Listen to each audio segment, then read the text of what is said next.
Ne može da se registruje, ali baš zato ovaj Yamaha Raptor 700R može da sakrije maržu. Na prvi pogled, cena deluje kao čist pogodak. Traži se 5500 evra za sportski kvad iz 2013. godine. Ali najvažnija rečenica u oglasu nije cena. Najvažnije je to što prodavac kaže da registracija nije moguća. Zato ovo nije kupovina za svakoga.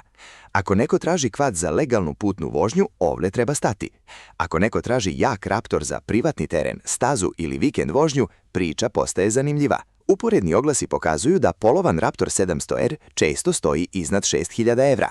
Regionalni i evropski primjeri idu od oko 5000 evra do mnogo više, posebno kada su papiri uredni. Novi modeli u Srbiji su višestruko skuplji, što drži polovnu vrednost visokom. Ciljana cena je oko 14% ispod polovnog proseka koji sam našao.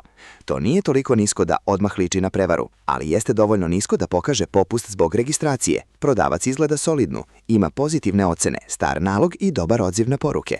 To smanjuje rizik prodavca, ali ne rešava rizik vozila. Pre kupovine bih proverio hladan start, dim, ulje, kvačilo, lanac, ram, zadnju osovinu i trap.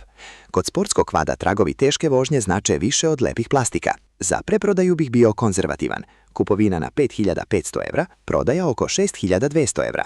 To daje oko 700 evra bruto prostora pre sitnih troškova. Zaključak je jednostavan. Ovo je dobar dil samo za kupca koji razume problem sa registracijom. Ako je mehanika zdrava, može da se kupi. Ako prodavac ne dozvoli detaljnu proveru, preskače se bez razmišljanja.